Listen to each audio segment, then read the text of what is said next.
In the archives of the British monarchy, a dark euphemism appears for the killing of a sovereign.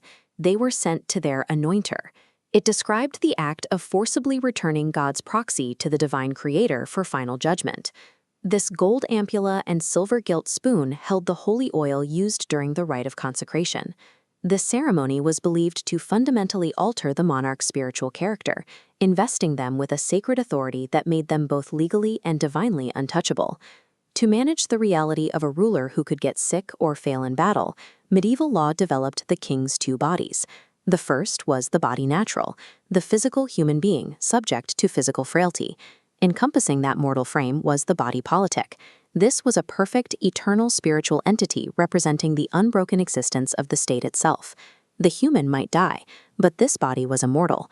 The Treason Act of 1351 codified this protection into a physical deterrent. It made even the imagination of the king's death a horrific crime, punishable by the total physical annihilation of being drawn and quartered. This created the central crisis of the English timeline. If a monarch was a legally immortal proxy of God, how could a nation remove a disastrous ruler without inviting divine damnation? In the early medieval era, politics was settled through raw martial opportunism. You simply murdered the king and addressed the fallout afterward. Much like in 946, when an exiled thief walked into a mead hall and stabbed King Edmund I to death. In 978, a rival faction targeted the teenage Edward the Martyr. While he sat on his horse outside Corfe Castle, he was stabbed in the chest by retainers while he drank from a ceremonial cup. These assassinations triggered immediate spiritual crises for the new regimes. To stabilize the realm and wash away the guilt of killing an anointed king, they were forced to promote the victims as saints, creating royal martyr cults to appease the public. By 1100, these murders were framed as accidents. While hunting in the New Forest, King William Rufus was struck in the chest by an arrow. His brother, Henry, was in the hunting party, and rather than securing the body, he immediately raced to the treasury to seize the crown.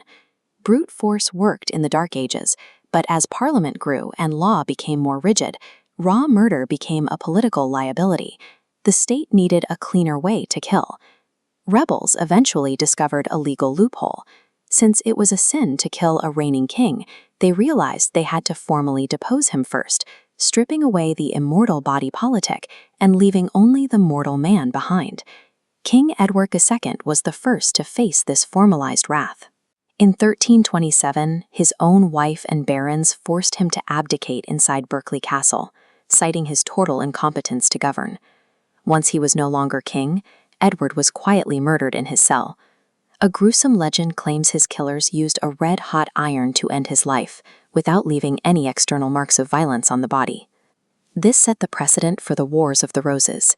Henry IV used the same loophole to depose Richard II, who was subsequently taken to Pontefract Castle and starved to death to avoid technically spilling royal blood.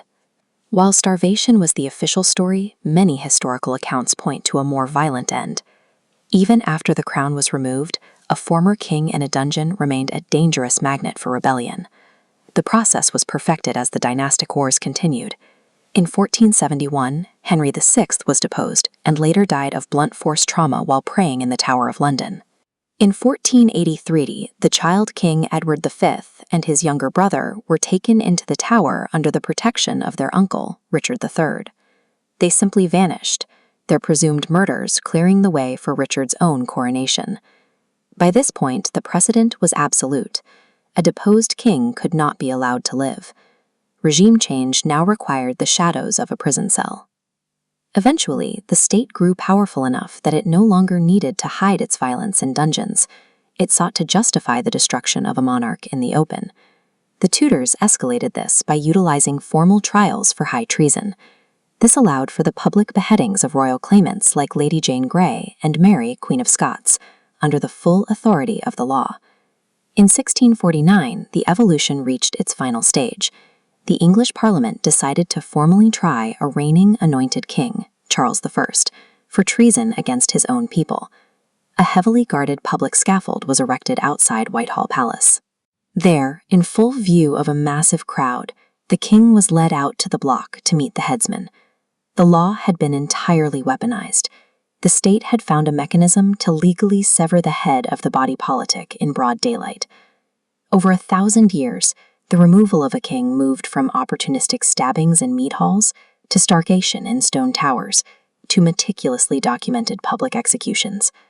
To preserve the eternal office of the crown, the physical humans who held it were treated as disposable.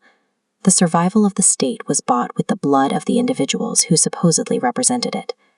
Each time an anointed monarch was killed, the divine aura surrounding the throne was chipped away. When the head of an anointed king fell in 1649, the illusion of royal immortality died with it. The state had proven that even a god on earth was subject to the laws of men.